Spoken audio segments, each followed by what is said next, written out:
I am Isabel, 38 years old, a lieutenant colonel in the United States Air Force, and a survivor of sniper fire in Afghanistan. But my deadliest enemy doesn't hold a rifle. She is sitting across from me at the Thanksgiving table, wearing a string of pearls and smiling as I knock over a glass of wine. My right arm jerks uncontrollably, a permanent souvenir from saving my squad. Instead of helping, my sister-in-law, Karen, screams into the silenced dining room, "God, are you drunk at noon again? Aren't you ashamed to wear that uniform?" My parents look down. My brother stays silent. They think I will bow my head, apologize, and run to the bathroom to cry like I always do. But today, I decided to roll up my sleeves, and the truth beneath that fabric will wipe that smile off her face forever. Tell me where you are watching from and hit subscribe if you have ever had a relative turn your most painful weakness into a joke to humiliate you. The drive from the base to my parents' house in Northern Virginia usually takes 40 minutes, but with holiday traffic clogging the Beltway, it took over an hour. That was an hour too long for my right arm. The dull, grinding ache in my radial nerve had started around mile marker 12. By the time I turned into the manicured subdivision of McLean, my hand felt like it was encased in concrete. I parked my modest sedan behind a gleaming white Lexus SUV in the driveway. Karen's car. Of course. It sat there like a territorial marker, blocking me in. I turned off the ignition and sat in the silence for a moment, gripping the steering wheel with my good left hand. I looked down at my right hand, resting limp on my thigh in its camouflage fatigue. Radial nerve palsy. That's what the doctors called it. I called it the anchor that kept dragging me back to the sand outside Kandahar. A verse from Sunday school drifted through my mind, unbidden. 2 Corinthians 12:9. My power is made perfect in weakness. I let out a dry, bitter chuckle that sounded too loud in the empty car. I didn't feel powerful. I didn't feel perfect. I just felt tired. I felt like a soldier who had survived a war only to come home to a battlefield where I didn't know the rules. I took a deep breath, steeling myself not for combat, but for hors d'oeuvres and polite conversation. I walked through the front door, and the smell hit me instantly. Roast turkey, sage stuffing, and the cloying scent of expensive vanilla candles. It was the smell of a perfect American Thanksgiving. "Isabel, you made it." Karen was in the kitchen, standing guard over the oven. She looked like she had stepped out of a catalog for suburban perfection. Cashmere sweater, a string of pearls that probably cost more than my first car, and a smile that didn't quite reach her eyes. "Hi, Karen," I said, trying to keep my right hand tucked unobtrusively into my pocket. "Where's Mom and Dad?" "In the den with Daniel, watching the game," she said, wiping her hands on a pristine tea towel. Her eyes scanned me, lingering on my uniform. "Oh, you didn't have time to change? That's a shame. We dressed up." "Shift ran late," I lied. I hadn't wanted to struggle with buttons and zippers alone in the locker room. "The Pentagon doesn't close for holidays." Karen sighed, a sound that managed to convey both pity and judgment. "You work so hard, Izzy. I don't know how you do it, but then again." She turned back to the gravy, stirring it rhythmically. "It must be nice, in a way. Living that bachelor life. You don't have to worry about a mortgage, or getting kids into private schools, or keeping a house running. You just follow orders." The dig was precise, like a surgical incision. You have no life. You have no family. You are incomplete. "I handle plenty of responsibilities, Karen," I said quietly. I know, she waved a hand dismissively. "But it's not the same as managing a household, is it? Daniel is so stressed about the renovation costs. But I told him, you have to spend money to maintain standards." I bit my tongue. The renovation I paid for, I wanted to scream. The $20,000 I had wired to Daniel 6 months ago because he was crying about black mold. Money earned through blood and hazard pay. But I said nothing. I just walked past her, my heavy boots thumping awkwardly on the hardwood floor. 20 minutes later, we were seated. The dining room was suffocatingly warm. My mother had set the table with her best white linen tablecloth, the one she hand-washed and ironed for days. Crystal glasses sparkled under the chandelier. "Let's say grace," my father said. We bowed our heads. I peeked at Daniel across the table. He looked tired, his hairline receding, his eyes avoiding mine. He was my little brother, the one I used to defend from bullies on the playground. Now, he wouldn't even look at me because he knew his wife was picking me apart. "Amen," the table chorused. "Pass the wine, please," Karen said, holding out her glass. "The Cabernet. It pairs with a dark meat." The bottle was sitting directly in front of me. My brain sent the command, "Lift the bottle. Pass it to the right." It was a simple motion, a motion I'd performed 1,000 times before the injury. I reached out. My fingers wrapped around the neck of the heavy glass bottle. I felt the cool glass. I had it. And then, the short circuit happened. A violent spasm shot from my elbow to my wrist. It wasn't a tremble, it was a convulsion. My grip simply vanished. My fingers splayed open against my will. The bottle didn't just fall, it launched. It hit the rim of my water goblet with a deafening clink, shattered and toppled over. Time froze. I watched, horrified, as the dark, blood-red liquid gushed out of the broken bottle. It surged across the pristine, snow-white linen tablecloth. It soaked into the fabric instantly, spreading like an arterial wound, creeping toward the turkey, toward Karen's pearls, toward my lap. The silence in the room was absolute. For 3 seconds, the only sound was the drip, drip, drip of wine hitting the rug. Then Karen stood up so abruptly, her chair screeched against the floor. "Jesus Christ, Isabel!" Her voice wasn't worried, it wasn't helpful, it was shrill and vibrating with disgust. I'm sorry," I stammered, clutching my twitching right arm with my left hand, trying to calm the spasm. "My hand, Your hand?" Karen laughed, a cruel, sharp bark. She pointed a manicured finger at me. "Stop it, just stop it, look at you." She swept her arm toward the mess. "This is the second time this month you've dropped something. You're glassy-eyed, you're slurring your words." "I am not." "Are you drunk?" she shouted, her voice echoing off the walls. "My God, Isabel, it's noon. Are you drunk at noon again?" "Karen, stop," Daniel whispered, but he didn't stand up. He didn't move. "No, I won't stop, Daniel." Karen turned on him, then back to me. Her eyes were wide, feigning concern but gleaming with malice. "We all know you're struggling, Isabel.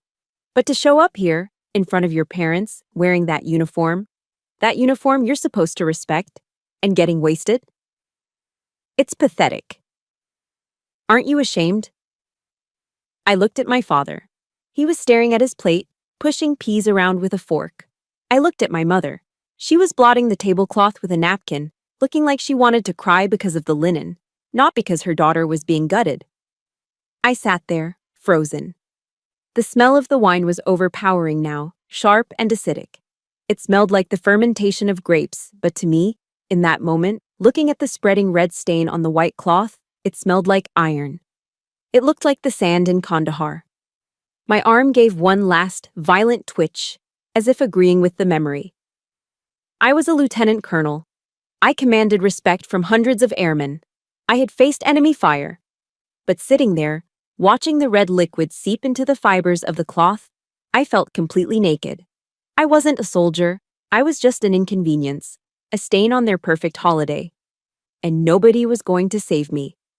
The spreading stain of Cabernet on the white linen didn't look like wine to me anymore. As I stared at the dark red pool creeping toward the crystal salt shakers, the dining room in Virginia dissolved. The smell of roasted turkey was replaced by the acrid stench of burning diesel and copper. Suddenly, I wasn't sitting in a climate-controlled suburban house. I was back in the heat of Kandahar. It was 3 years ago. We were on a routine patrol when the ambush hit. The first RPG struck the lead Humvee, flipping it like a toy. Chaos erupted. Dust, shouting, the terrifying crack thump of incoming fire. "Man down! Man down!" I saw Sergeant Marquez dragging himself across the exposed road, his leg a mess of torn uniform and blood. I didn't think. Training took over. I sprinted from cover, grabbing his vest to haul him toward the shelter of a concrete barrier. "I got you, Marquez! Move!" I screamed over the roar of the machine gun. That's when it happened.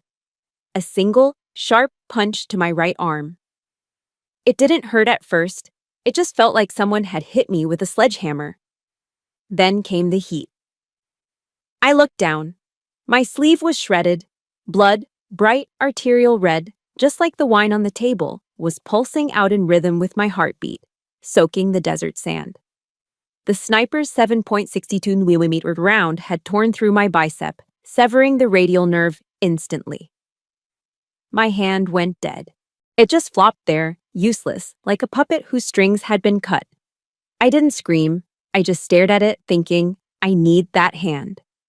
How am I going to sign paperwork? How am I going to salute? The pain that followed was white-hot, blinding. But the fear was colder. It was the fear of being broken, of being less than. Isabel, hello? Karen's sharp voice snapped me back to the present. The sand vanished. The blood turned back into wine. I blinked, my heart hammering against my ribs. Are you even listening? Karen huffed, crossing her arms. I asked if you were going to clean this up, or if you expected the maid to do it on Monday. I looked at her, really looked at her. It was hard to reconcile this woman with the girl Daniel had married 10 years ago. Back then, Karen was a second-grade teacher who shopped at Target and laughed at Daniel's bad jokes. She was sweet, but Northern Virginia had changed her. Or maybe it just revealed who she always wanted to be. The transformation started when they moved into this neighborhood. It was subtle at first, a leased BMW instead of the Honda. Then came the obsession with the right preschool. Then the country club membership that cost more than an E4's annual salary. To Karen, my military career wasn't service. It was blue-collar. It was dirty work. In her world of lawyers, lobbyists, and defense contractors who never left their air-conditioned offices, actually wearing the uniform and getting dirt under your fingernails was something lower class. I'll get a towel, I said, my voice hoarse. I stood up, my legs feeling shaky. As I walked to the kitchen, I passed the granite island, a massive slab of imported stone that shimmered under the recessed lighting. I ran my good hand along the cold edge. This island, this kitchen. 6 months ago, Daniel had called me, panic in his voice. Izzy, we have a problem. The inspection found mold in the walls. We have to tear it all out. It's going to cost 20 grand. We don't have the liquidity right now. I didn't hesitate. I had savings. It was money I had hoarded during 2 deployments, hazard pay earned while sleeping in tents and dodging mortars. I'll wire it tomorrow, I had told him. Just pay me back when you can. Take care of the house. I wired $20,000 the next morning. 2 months later, I came over for dinner and saw this kitchen. The walls hadn't just been fixed, they had been knocked down to create an open concept. The appliances were professional-grade Viking ranges. The countertops were this obscene, sparkling granite. Do you like it? Karen had beamed, showing it off. It really elevates the home's value. She never mentioned the mold. She never mentioned paying me back. She just assumed that my money, my combat pay, was her renovation fund. To her, I was just a resource to be mined. A single woman with disposable income and no real family to spend it on. I grabbed a roll of paper towels, my grip tightening until the cardboard tube buckled. Why did I let them do this? Why did I keep giving? I looked over at Daniel in the dining room. He was whispering furiously to Karen now, probably trying to de-escalate her, but not daring to defend me. She's drunk, Daniel, I heard Karen hiss. Look at her eyes. She's unstable. I don't want her around the kids if she's going to be twitching and dropping things. She's not drunk, Karen. It's her nerve damage, Daniel murmured, his voice weak. Then she should get surgery, or therapy, or something. It's embarrassing. Daniel sighed. He looked defeated. I remembered a conversation we'd had last Christmas, out on the porch. I'm sorry she's so hard on you, Izzy, he had said, nursing a beer. She's just under a lot of pressure. The other moms at the club, they're vicious. If you don't have the right vacation photos, the right clothes, she feels like she's drowning. Just let her have her moments, okay? For me? For me. That was always the plea. Be the bigger person, Isabel. Take the hit, Isabel. You're strong, she's fragile. But I looked at my brother now, watching his wife berate his sister, and I realized he wasn't protecting peace. He was protecting his own comfort. He was an enabler. He would rather watch me bleed out emotionally than face the discomfort of standing up to his wife. I walked back into the dining room with the paper towels. I didn't look at Karen. I knelt down on the expensive Persian rug, another purchase that probably came from my bank account, and started blotting the wine. My right hand trembled violently as I pressed the paper into the carpet. It wasn't just the nerve damage this time, it was rage. It was the realization that while I was fighting for my life in a desert, Karen was fighting for social status in a suburb. And somehow, in this house, her battle was considered more important. Her stress over a dinner party was treated with more reverence than my physical trauma. "You're making it worse," Karen snapped, looking down at me. "You're rubbing it in. You have to dab." I stopped. I looked up at her from the floor. For the first time in years, I didn't see my sister-in-law. I saw an enemy combatant. Not one with a gun, but one with a weapon far more insidious: entitlement. She didn't hate me because I was drunk. She hated me because my existence, my scars, my uniform, my single life, challenged her perfect, shallow narrative. She hated me because she owed me, and people like Karen hate being indebted to someone they consider beneath them. If you have ever felt like the family ATM or the emotional punching bag for ungrateful relatives, please hit that like button. And tell me in the comments, have you ever sacrificed for someone who later treated your kindness as a weakness? Type yes if you know exactly how this feels. I stood up, leaving the sodden, red-stained paper towels on the floor. "I'm not drunk, Karen," I said, my voice low and steady, contrasting the shaking of my hand. "And I'm done cleaning up your messes."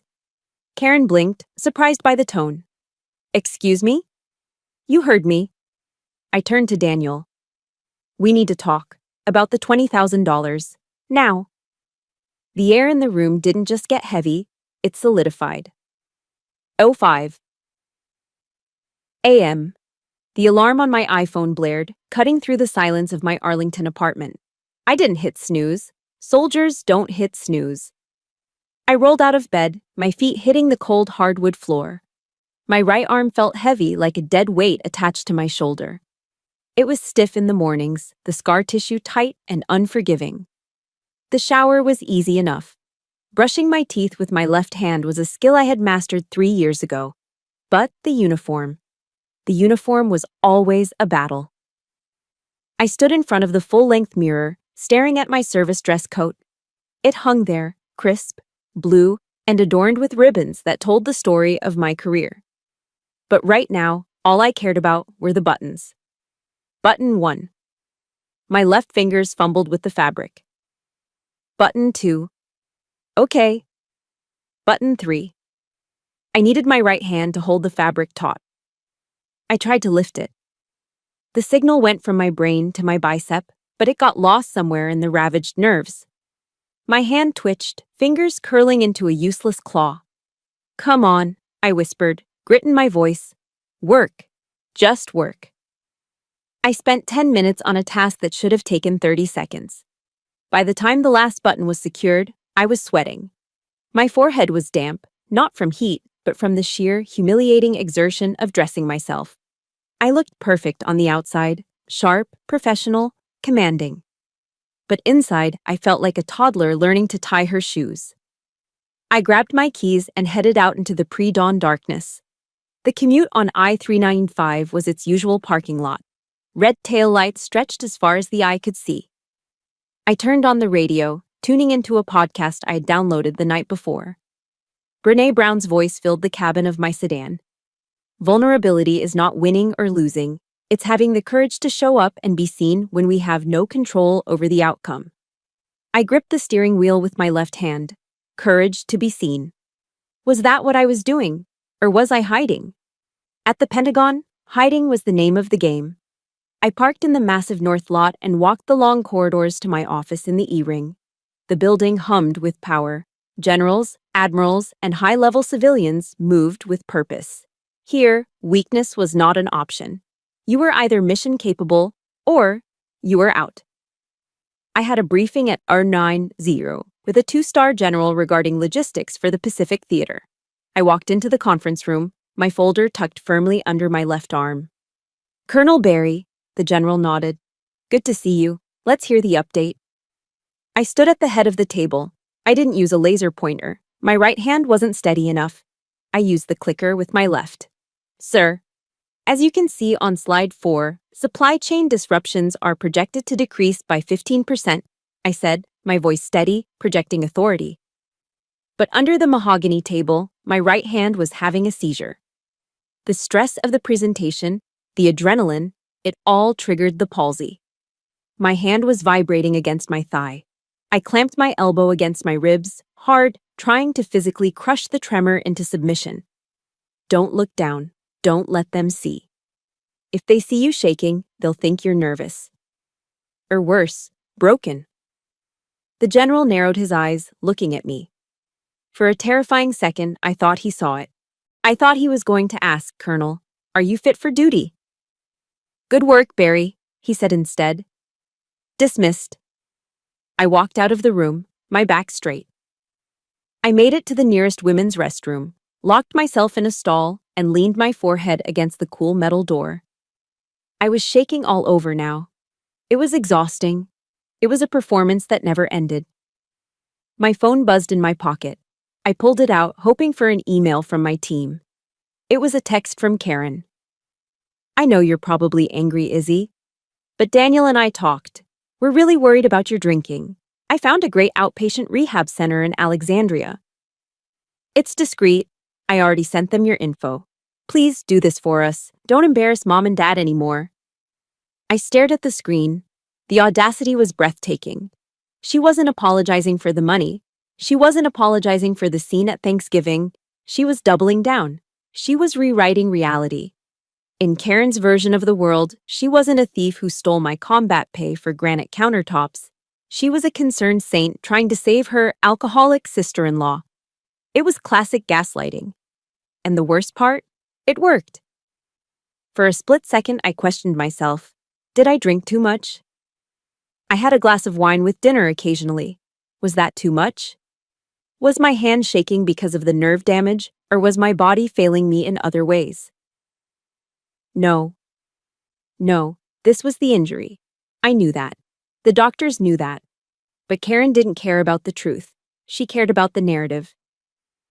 If I was the sick one, then she didn't have to be the guilty one. I didn't reply. I couldn't.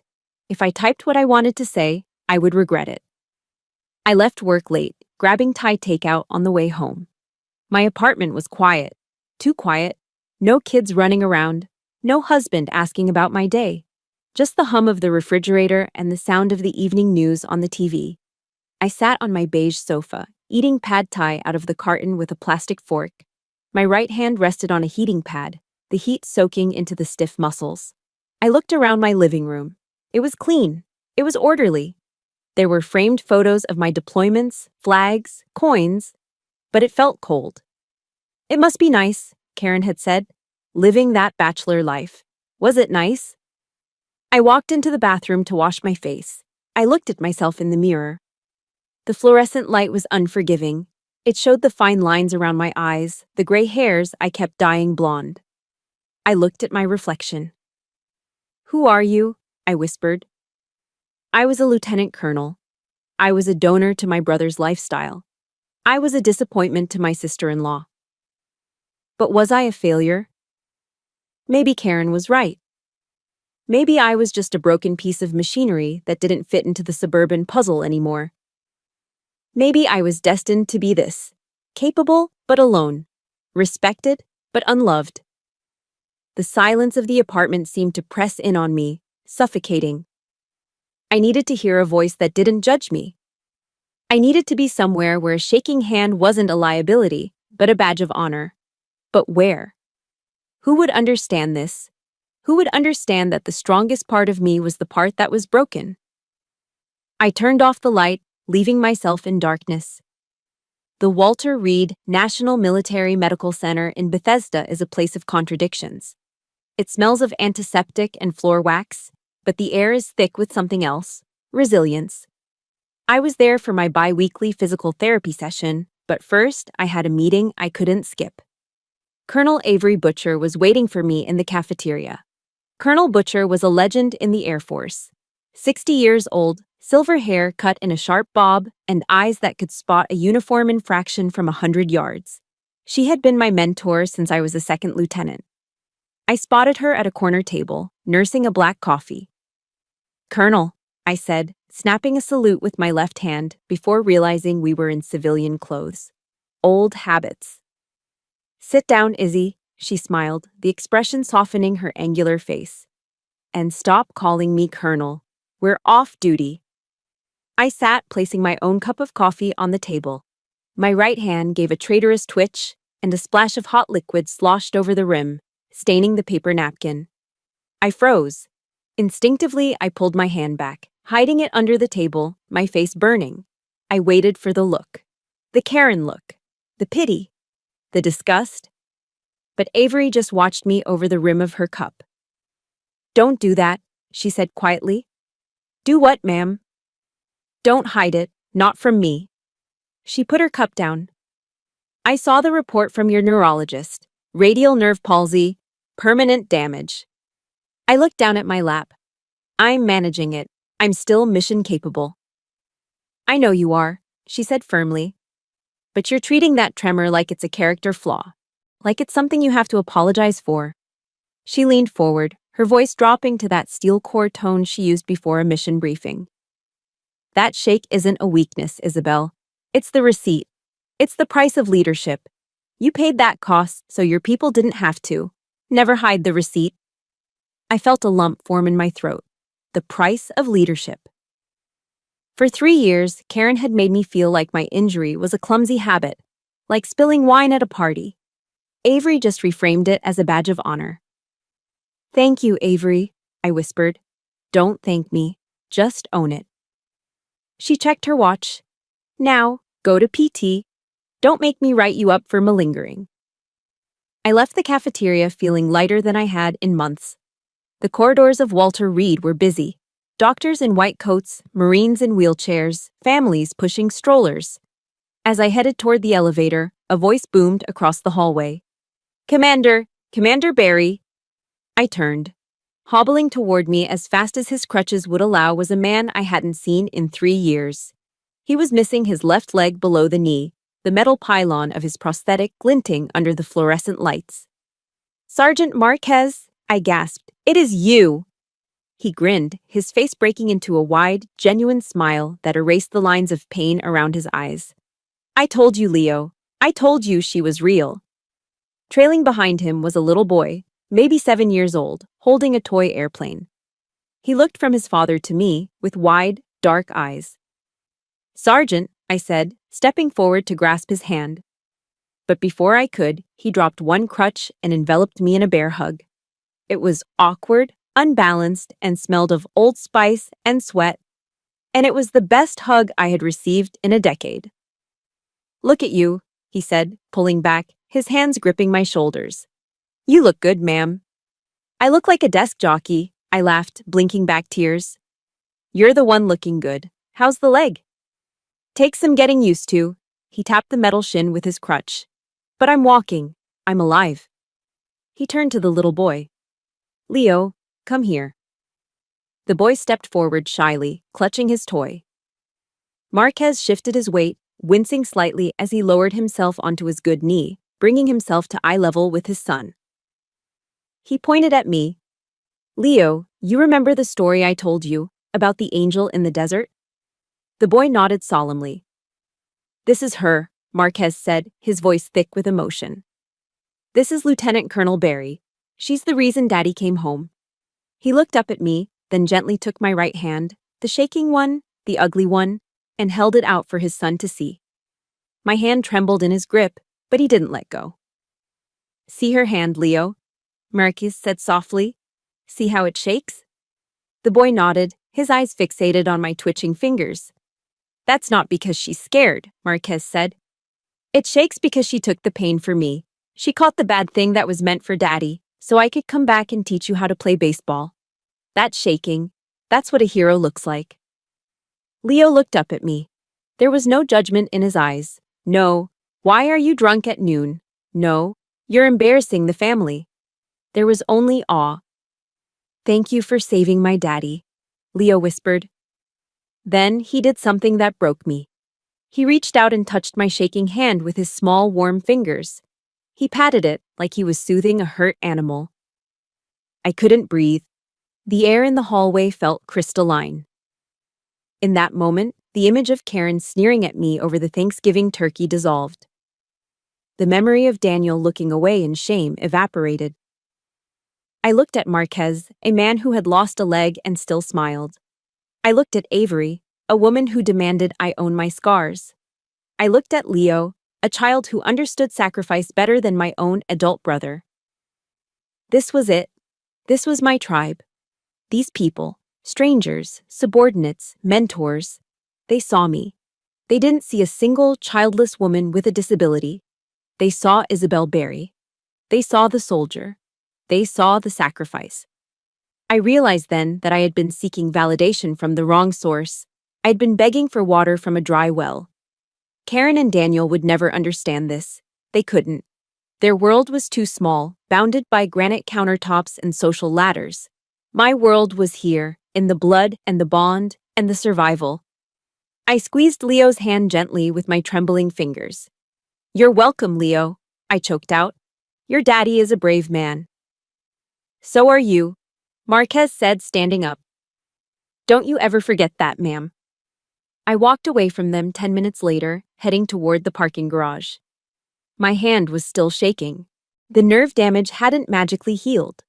But for the first time in a long time, as I walked out into the bright Maryland sunshine, I didn't put my hand in my pocket. I let it swing by my side. I let it shake. Let the world see it. I had paid for it. It was mine. 2 weeks after my breakthrough with Colonel Butcher and Sergeant Marquez, my phone rang. It was Daniel. Hey, Izzy, he said, his voice carrying that familiar, hesitant tone he used when he wanted something. What is it, Daniel? I asked, putting my phone on speaker while I sorted laundry with my left hand. It's Dad's 70th birthday next Saturday. We're throwing him a big party at the country club. Catered, open bar, the works. All his old golf buddies will be there. I paused. Daniel, you know how things are with Karen right now. I know, he rushed to say. But listen, we talked.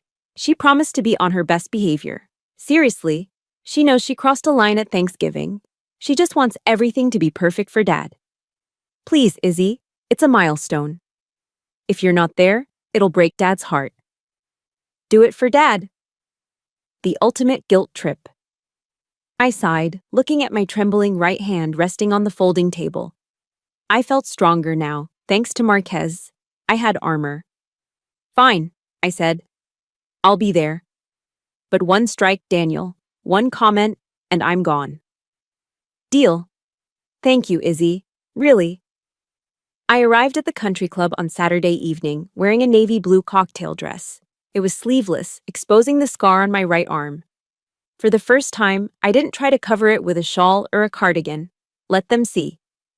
The ballroom was impressive. Crystal chandeliers, live jazz band, waiters circulating with trays of hors d'oeuvres. My parents were holding court near the entrance. Dad looked frail but happy in his tuxedo. Isabel, Dad beamed, hugging me carefully. You look wonderful, honey. Happy birthday, Dad, I smiled. For the first hour, everything was fine.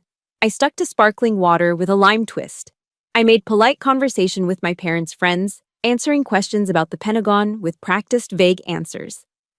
Karen was circulating the room like a shark in a sequined dress. She clocked me immediately, her eyes narrowing at my exposed scar, but she kept her distance. Maybe Daniel was right. Maybe we could get through this. Then, the ambush happened. I was standing near the shrimp cocktail station when Karen approached. She wasn't alone. Walking beside her was a tall, bespectacled man in a sharp gray suit. Isabel, Karen called out, her voice pitched just a little too loud, ensuring the cluster of guests nearby would turn their heads. I'm so glad you could make it. You look stable.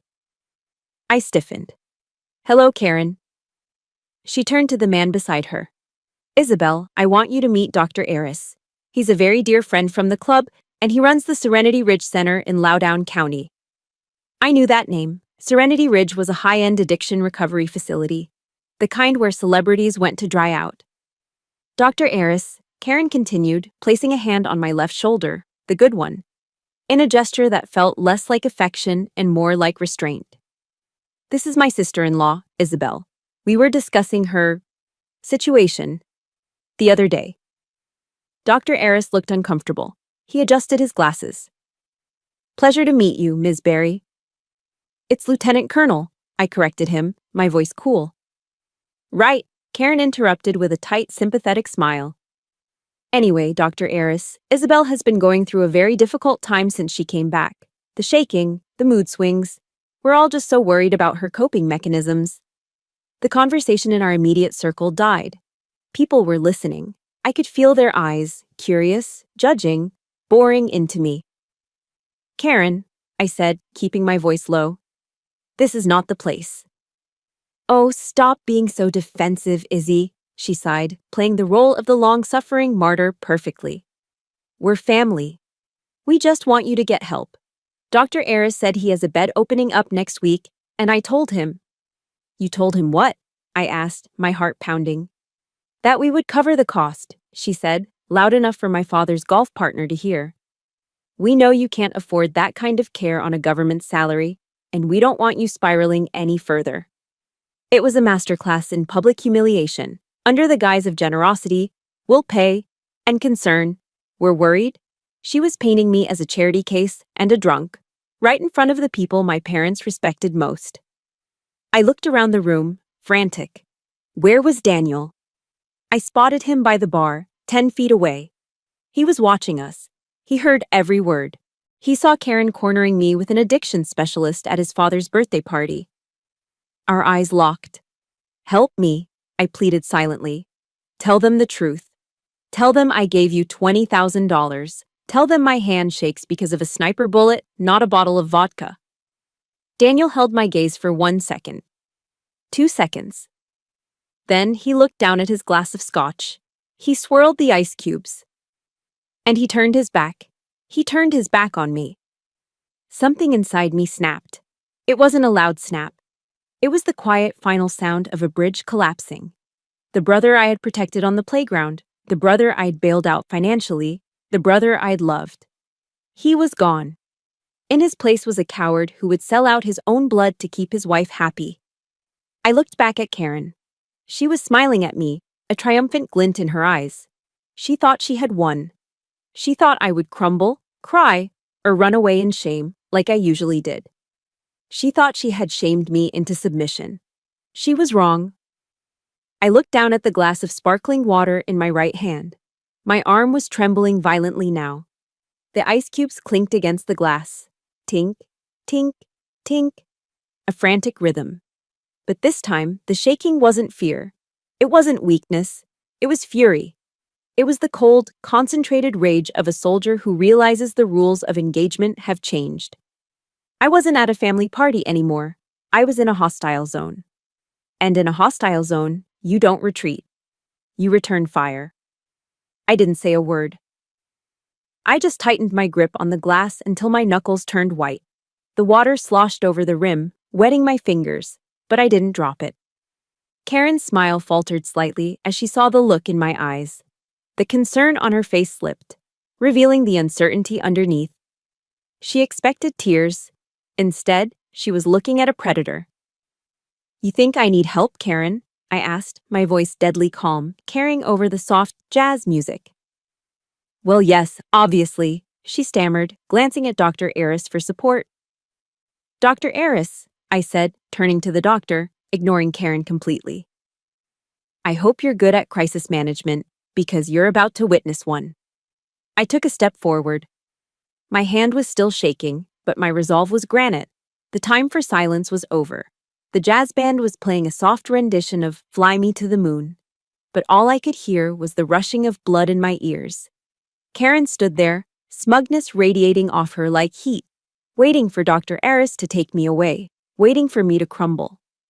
Daniel was still studying the ice in his scotch glass, his back turned to the sister who had paid for the roof over his head. I looked at the water glass in my hand. It was vibrating so hard the liquid was misting over the rim. My power is made perfect in weakness. Suddenly, I understood the verse.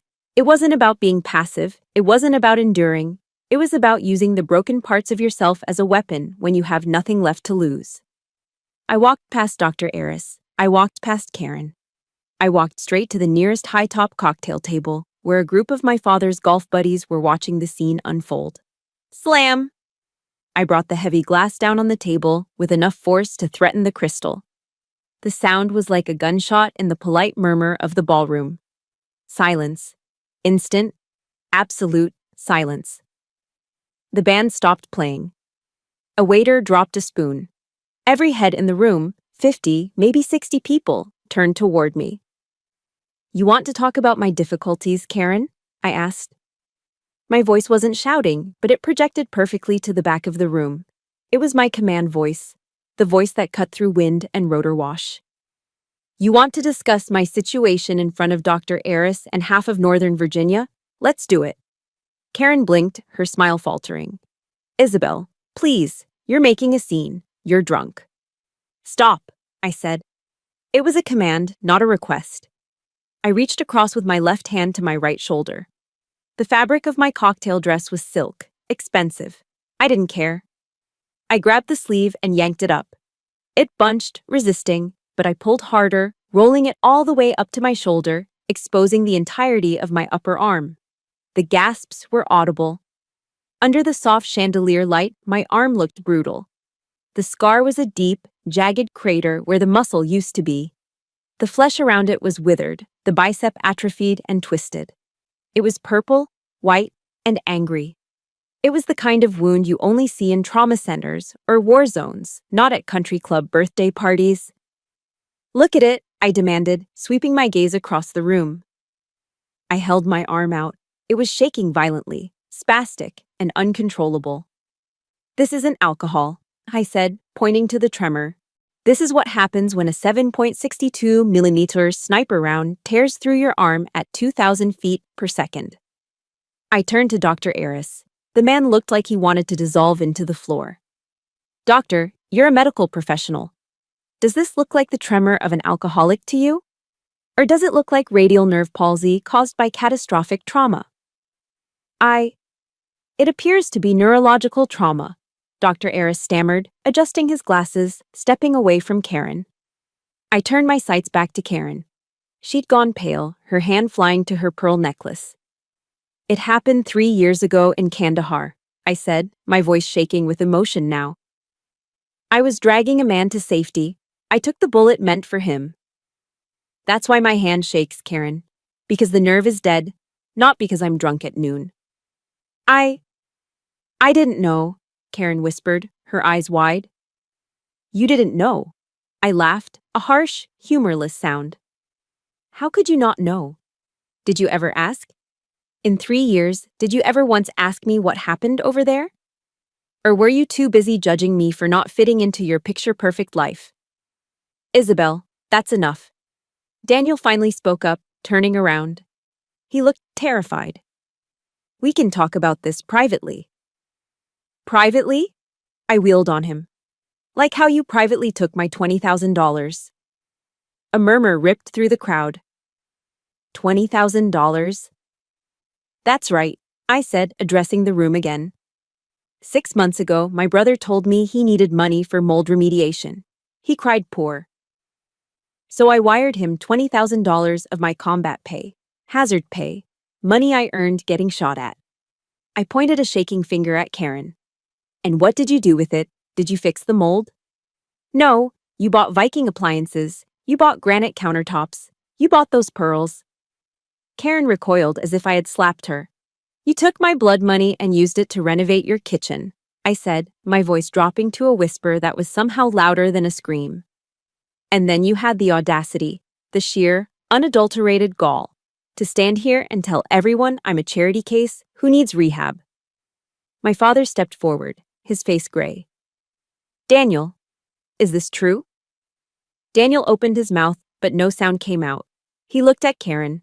She looked at the floor. His silence was the only answer anyone needed. I am a lieutenant colonel in the United States Air Force, I said, pulling my sleeve down, covering the scar. I have led hundreds of airmen. I have saved lives. I have value. I looked Karen dead in the eye. I don't need your rehab, Karen. I don't need your pity, and I certainly don't need your family. I grabbed my purse from the table. Happy birthday, Dad, I said to my father, my voice softening for just a second. I'm sorry I ruined your party, but I couldn't let them ruin my life anymore. I turned and walked toward the double doors. The crowd parted for me like the Red Sea. Nobody said a word. Nobody tried to stop me. As I pushed through the doors into the cool night air, I felt my hand shaking. But for the first time in years, my heart was steady. If you've ever had to stand up for yourself against toxic family members who try to destroy your reputation, hit that like button right now. And in the comments, I want you to type, I am strong, if you believe that the truth is always worth fighting for, no matter how much it shakes you. I walked to my car, got in, and locked the doors. I didn't cry. I didn't scream. I just put the car in gear and drove away, leaving the country club and the lies behind me in the rearview mirror.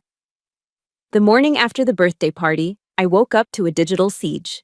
My phone, which I had silenced before driving home, had become a graveyard of missed calls and desperate notifications. 47 missed calls, 32 text messages. I sat up in bed, poured a cup of coffee with my shaking right hand, steadying it with my left, and began to scroll through the wreckage. Most were from Daniel. Izzy, pick up. You're being insane. You ruined Dad's 70th. Do you have any idea how embarrassed Karen is? You need to call and apologize. People are talking. You completely overreacted. Just pick up the phone. Then there were the messages from Mom. They were softer, but in a way, more insidious. Isabel, please come home. We can fix this. We're a family. Families fight, but we don't leave. Don't be like this, honey. Be the bigger person. Be the bigger person. The mantra of every family that wants to keep their dysfunction comfortable. Being the bigger person usually just means being the one willing to get flattened so everyone else can walk all over you. I put the phone down. I didn't feel guilty. I didn't feel the familiar urge to rush over there and smooth things over. For the first time in my life, I felt completely, utterly cold. It was a military kind of cold. The kind you feel when you're planning a strategic strike. I walked to my desk and opened my laptop. I didn't call. I didn't text. I opened a new email draft. In the military, we use a format called BLUF, bottom line up front. No fluff, no emotions. Just the mission objective. 2. Daniel Barry, Karen Barry, Robert Barry, Susan Barry. Subject. Terms of engagement. Family, last night was not an episode. It was a correction of the record. Effective immediately, I am ceasing all communication with Daniel and Karen. Do not call me, do not text me, do not show up at my apartment. I will only consider re-engaging if 2 conditions are met. 1. Karen will admit, in writing and to the guests present last night, that she fabricated the story about my alcoholism to mask her own insecurities. No excuses, no spin. 2. Daniel will present a payment plan for the $20,000 loan I provided for mold remediation, which was misappropriated for luxury renovations. If a plan is not received within 30 days, I will file a suit in small claims court. This is not a negotiation. Lieutenant Cole, Isabel Barry. I hit send. The silence that followed was deafening. For 2 days, my phone didn't ring. They were in shock. They were waiting for me to crack, to send a follow-up text saying, "Just kidding, love you guys." But I didn't crack. On the 3rd day, a delivery truck pulled up to my apartment complex. The driver handed me a massive arrangement of white lilies and hydrangeas. It was expensive, easily $200. I pulled the small card from the plastic fork nestled in the greenery. It was Karen's handwriting. Isabel, I'm so sorry if you felt attacked the other night. I was only trying to help, but maybe I went about it the wrong way. We miss you. Let's put this behind us. Love, Karen. I stared at the word if. If you felt attacked, It was the classic non-apology. The coward's way out. She wasn't sorry for what she did. She was sorry I reacted. She wasn't taking responsibility for the lie. She was blaming my feelings. I looked at the flowers. They were beautiful. They smelled sweet. I walked to the kitchen, opened the trash can, and shoved the entire vase inside. The glass cracked. The water spilled over the garbage bag. The white lilies lay broken among the coffee grounds and takeout containers. "Not today, Satan," I muttered. That evening, my phone rang again. I checked the screen, ready to ignore it. But it wasn't Daniel. It wasn't Mom. It was Dad's cell number. I hesitated. Dad never called. Mom was the communicator. Dad was the silent figure in the background, the one who nodded and signed the checks. I swiped right. "Hello? Isabel?" His voice sounded older than I remembered. Thin, shaky. "Hi, Dad." There was a long pause on the other end. I could hear him breathing. "I got your email," he said. "Okay." I braced myself for the lecture. "How could you talk to your brother like that? You need to forgive." "I wanted to tell you." He cleared his throat. "I wanted to tell you that I saw your arm. Really saw it. Last night." "I know, Dad." "No, you don't know," he said, his voice cracking. "I mean, I looked at it, and I realized that while you were over there getting torn apart, I was here playing golf. And while you were here getting torn apart by your sister-in-law, I was still playing golf." I gripped the phone tighter. My eyes started to sting. "I'm sorry, Izzy," he whispered. "I'm sorry I was a coward. I let them treat you like a spare part because it was easier than confronting Karen. But seeing that scar and hearing about the money..." He took a deep breath. "I'm proud of you, not just for the uniform, but for walking out. That took guts, more guts than I've ever had." A tear slipped down my cheek. It wasn't a tear of sadness. It was a tear of relief, validation. Finally. "Thank you, Dad," I choked out. "Don't let them back in, Izzy," he said, his voice firming up. "Not until they fix it. Stick to your guns. You're the only one in this family with a spine right now." "I will, Dad." "Good." "And Izzy, if Daniel doesn't pay you, I will. But let's make him sweat a little first." I laughed. It was a wet, shaky sound, but it was real. "Okay, Dad, let's make him sweat." I hung up the phone. The apartment was quiet again, but the silence felt different now. It wasn't lonely. It was peaceful. I had drawn a line in the sand. I had fired a warning shot. And to my surprise, the one person I thought I had lost was standing right there beside me. I looked at my right hand. It was resting on the counter. It was still trembling, a subtle rhythmic shake. But I didn't try to hide it. I didn't try to stop it. I was ready for the next battle. And this time, I wasn't fighting alone. The hangar at Joint Base Andrews was immense, smelling of jet fuel and polished concrete. An American flag the size of a tennis court hung from the rafters. It was promotion day. I stood at the side of the stage, smoothing the front of my service dress uniform with my left hand. My right hand, gloved in white as per protocol, trembled slightly at my side. But today, I didn't try to stop it. In the front row, sitting in the reserved VIP section, was my family. Dad was there, looking dapper in his best suit, clutching a program like it was a holy text. Mom sat beside him, nervously twisting a handkerchief. And then there were Daniel and Karen. They had to come. In the tight-knit social circles of Northern Virginia, skipping your sister-in-law's promotion to full-bird colonel would have been social suicide. Rumors would spread. Why weren't they there? Is there a rift? Karen couldn't handle that kind of scrutiny. So she sat there, rigid in a Chanel suit that cost more than my first car, forcing a smile that looked like it was painted on glass. Daniel sat next to her, looking like a man awaiting a sentencing hearing. "Attention to orders," the adjutant barked into the microphone. The room snapped to attention. 300 airmen, officers, and civilians rose as one. The sound of hundreds of boots hitting the floor simultaneously echoed like a thunderclap. I marched to the center of the stage. Major General Avery Butcher stood waiting for me. She looked magnificent, her stars gleaming under the hangar lights. The President of the United States has reposed special trust and confidence in the patriotism, valor, fidelity, and abilities of Lieutenant Colonel Isabel Berry. The narrator read. Avery stepped forward. She didn't just pin the eagles on my shoulders. She stopped the ceremony.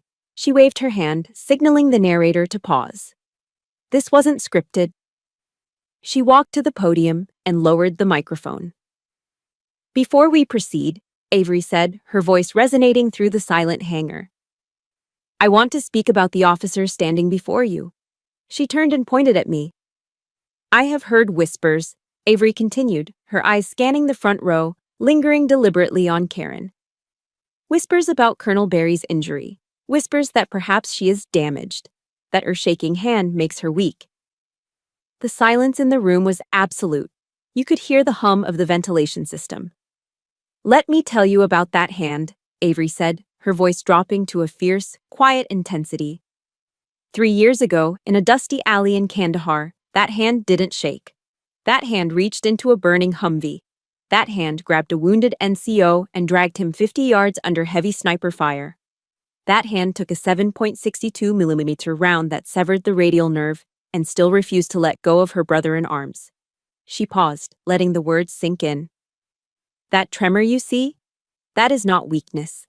That is the receipt of courage. That is the physical manifestation of the oath we all take. I will not leave a fallen comrade. Colonel Berry's hand shakes so that others can stand steady.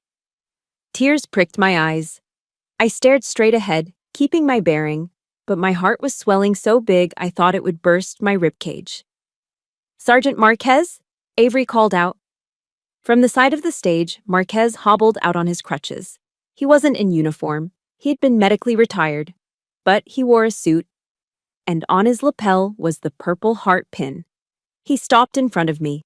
He didn't salute with his hand. He simply looked at me and nodded. Ma'am, he said, his voice carrying without a microphone. Thank you. Then, the applause started. It began with Marquez. Then Dad stood up, clapping so hard I thought he'd hurt his hands. Then the generals. Then, the airmen. Within seconds, the entire hangar was on its feet. A standing ovation. It wasn't polite clapping. It was a roar.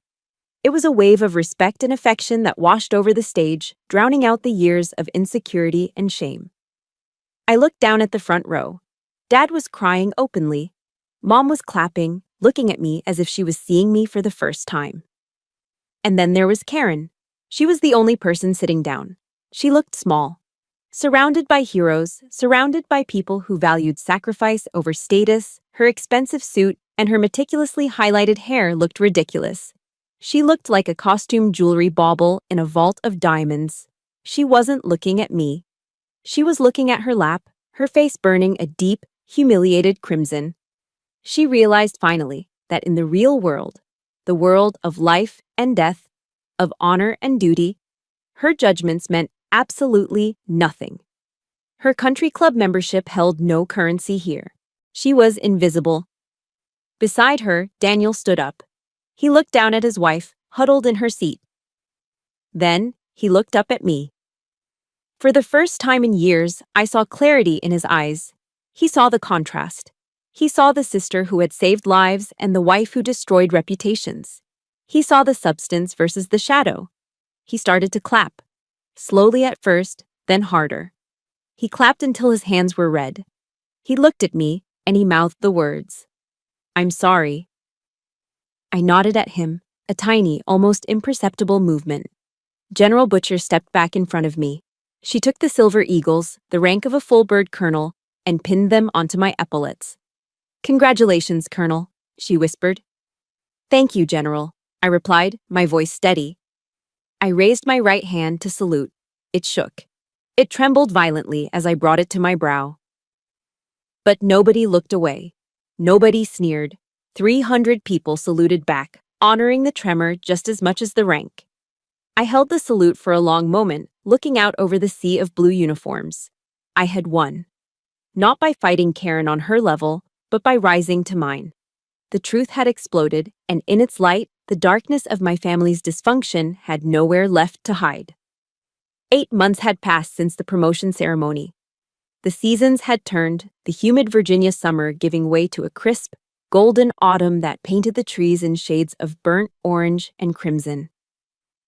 I sat at my kitchen table on a Saturday morning, a cup of coffee steaming beside me, the ceramic mug warm against the cool granite. In front of me was a lined notebook. I gripped a weighted pen with my left hand, a clumsy, thick instrument designed for occupational therapy, and slowly traced the letters across the page. THEQUICKBROWNFOX. It was tedious work, retraining my brain to write with my non-dominant hand, but I was disciplined. Adaptation is just another word for survival. And I had survived worse than writer's cramp. My laptop pinged, the sound sharp in the quiet apartment. An email notification slid onto the screen. From Karen Barry. Subject, the truth.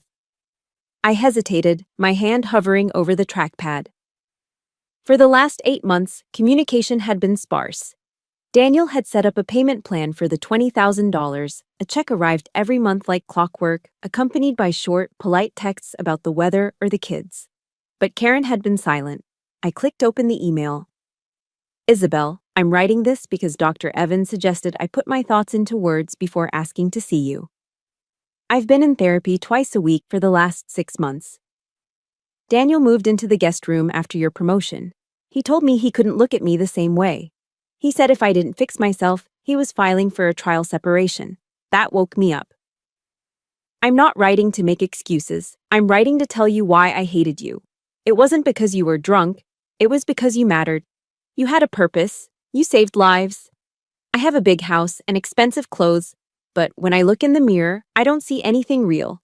I was jealous, ugly, deeply jealous. I tried to tear you down to make myself feel taller. I know I don't deserve your time. But if you're willing, I'd like to buy you a coffee, just to say this to your face. I read it twice. It didn't have the defensive tone of her previous messages. No, if you felt hurt, just a raw admission of envy. I typed a reply with my left hand. Tuesday, 10:17 a.m. The Grind in Old Town. The Grind was a neutral zone. It wasn't the country club, and it wasn't the base. It was just a coffee shop filled with tourists and locals, smelling of roasted beans and cinnamon. I arrived 5 minutes early. Karen was already there. She looked diminished. In a good way. The armor was gone. She wasn't wearing her signature pearls or the heavy contouring makeup that used to mask her expressions. She wore a simple beige sweater and jeans, her hair pulled back in a ponytail. She looked younger, but tired, with fine lines around her eyes that she hadn't bothered to hide. When I walked in, she stood up instinctively. She made a small motion, like she wanted to hug me, then caught herself. She saw the wariness in my eyes, the reflex of a soldier assessing a threat, and stopped. Isabel, she said, her voice quiet, barely audible over the hiss of the espresso machine. Karen, I nodded. I didn't offer a hug.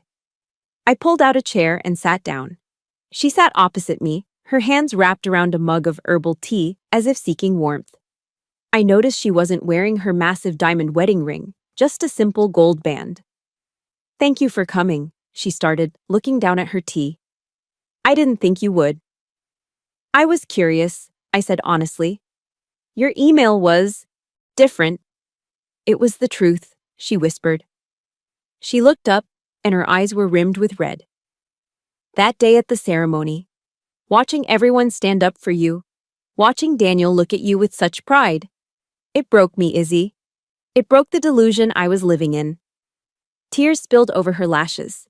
They weren't the pretty, manipulative tears she used to shed to get Daniel to buy her things or get her way with my parents. These were ugly, messy tears of shame. I realized I'm a small person, she choked out, wiping her cheek with the back of her hand. I have all this stuff, but I'm empty.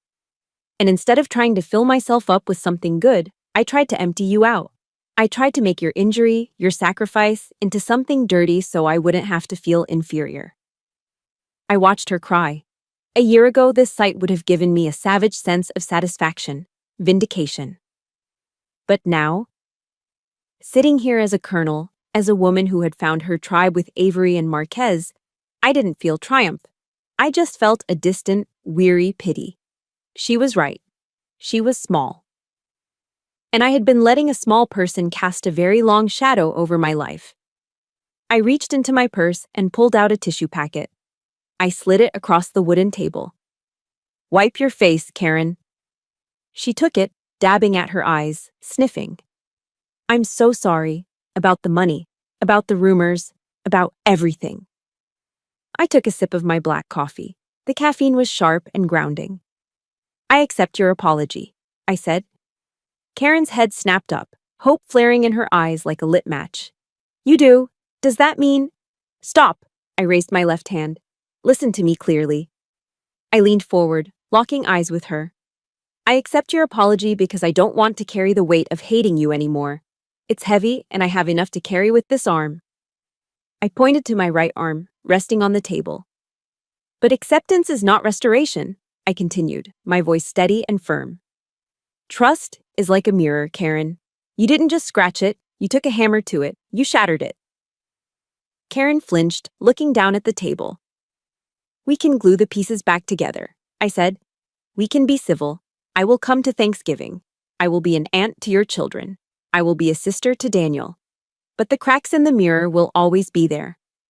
Every time I look at you, I will see the cracks. I will remember that you were willing to destroy my career to save your ego." "I understand," she whispered. "We are not friends," I said. "We are family. And sometimes that's the best we can do. That is my boundary. Do you accept it?" Karen nodded slowly. She looked sad, but resigned.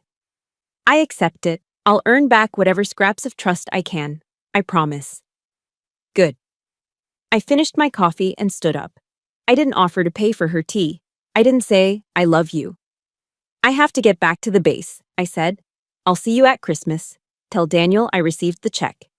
"I will," she said. I walked out of the coffee shop into the autumn sunshine. The air was cool and crisp, filling my lungs.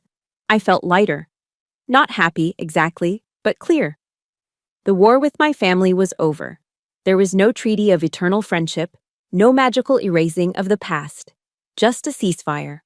A realistic, enforceable armistice. I looked at my reflection in the shop window as I passed. My uniform was sharp, my posture was straight, and my right hand, hanging by my side, was trembling just a little. I didn't mind the cracks in the mirror. They let the light in. 30 years is a long time. It is long enough for a sapling to become an oak tree. It is long enough for a jagged scar to fade from an angry purple to a soft, silvery white. And it is certainly long enough for a trembling hand to stop being a source of shame and start being a source of history. I stood in front of the full-length mirror in the master bedroom of my house in Alexandria. I was 68 years old now. The blonde bob was gone, replaced by a short, practical cut of steel gray. My face had lines it didn't have before, crow's feet from squinting into the sun on flight lines, brackets around my mouth from barking orders, and, eventually, from laughing. I buttoned the jacket of my service dress uniform. It took me a moment. My right hand still shook. The tremor hadn't gone away.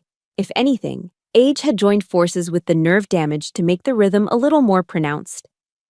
But I didn't curse it.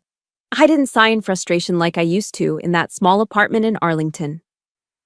I just waited for the tremor to sync with my breathing, and I slipped the button through the hole. I stepped back to look at the reflection. On my shoulders, the insignia caught the morning light. 4 stars.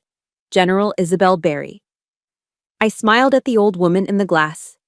"We did good, Izzy," I whispered. "We did good." The retirement ceremony was held on the parade field at Joint Base Anacostia Bowling. It was a perfect Virginia autumn day, the sky a piercing, patriotic blue. The wind whipped the flags, snapping Old Glory back and forth with a sound like applause. I sat on the dais, listening to the Secretary of the Air Force list my deployments, my commands, the policies I had changed to help wounded warriors stay in service.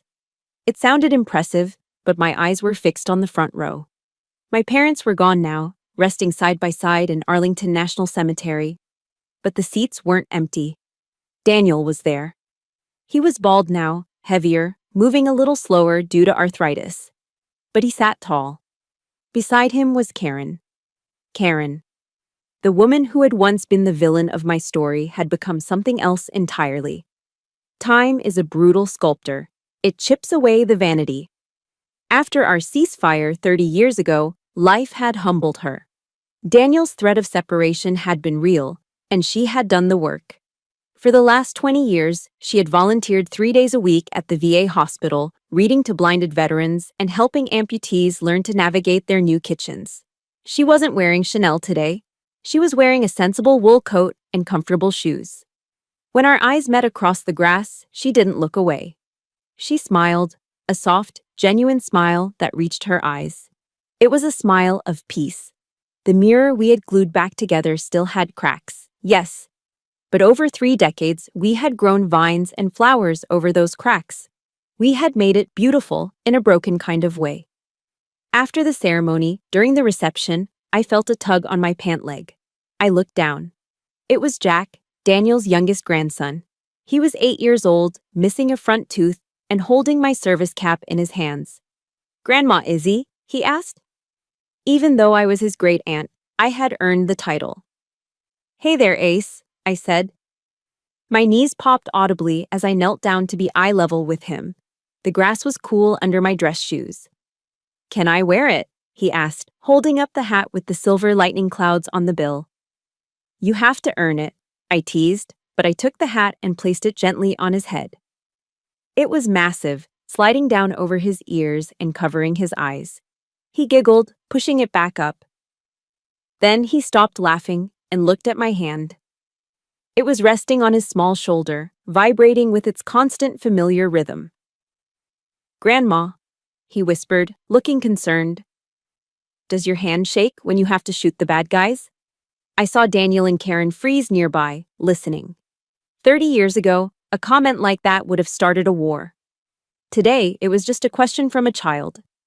I took Jack's small hand in my trembling one. "It does, Jack," I said softly. "It shakes all the time." "Is it hard?" he asked. "Is it hard to be a soldier if you shake?" I looked at him, then I looked up at the American flag flying over the Potomac River. "Shooting is the easy part, Jack," I told him, smoothing his hair. "The hard part isn't hitting a target. The hard part is standing your ground when everything inside you wants to run away. The hard part is doing the right thing when the people you love tell you it's wrong." I squeezed his shoulder. "This hand shakes because it got hurt saving a friend. It shakes to remind me that I didn't run away. So, no, it's not hard to be a soldier if you shake. It just means you have to be a little bit braver than the people who hold still." Jack nodded, his eyes wide with understanding. "I want to be brave like you." "You will be," I promised. As the sun began to dip toward the horizon, painting the sky in streaks of violet and burnt orange, I made my exit. I didn't want a long goodbye. I walked to the parking lot where my retirement gift to myself was waiting. It was a 1967 Mustang convertible, cherry red, restored to perfection. It was the kind of car a younger Isabel would have thought was impractical. General Isabel thought it was essential. I threw my bag in the passenger seat and dropped the top.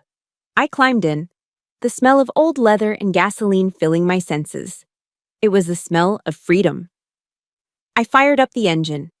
The V8 roared to life, a deep, throaty rumble that vibrated through the chassis. I pulled out of the base, merging onto the highway that would take me west, toward the Blue Ridge Parkway. I wanted to drive into the mountains. I wanted to see the sunset from the peaks. The wind tore at my gray hair.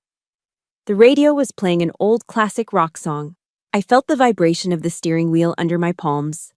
I looked down at my right hand. It was gripping the wheel at the 2 o'clock position. It was trembling, just as it always did. Just as it had at that Thanksgiving table, just as it had in the desert, just as it had when I signed the orders that sent men and women into harm's way. It was gnarly. It was scarred. It was imperfect. And it was mine. "Thank you," I whispered to the hand, my voice lost in the wind. "You were the heaviest thing I ever carried, but because of you, I learned how to really live." I shifted gears, pressed the accelerator, and drove straight into the golden fire of the American sunset. finally, completely whole. We often grow up believing that keeping the peace means keeping quiet. We think that if we just swallow the insults and hide our scars, eventually, we will be loved. But my journey taught me a different truth. You cannot build a healthy life on a foundation of disrespect. Setting boundaries is not an act of hate, it is the highest form of self-love. Your shaking hand, whatever your perceived weakness may be, is not something to hide. It is the proof that you survived. Don't wait for someone else to validate your pain. Wear your scars like medals. The moment you stop apologizing for who you are is the moment you truly start to live. Now, I want to turn the microphone over to you. I know many of you listening right now are fighting your own battles in silent dining rooms or lonely apartments. In the comments below, I want you to share one thing, just one thing, that you have overcome that made you stronger today.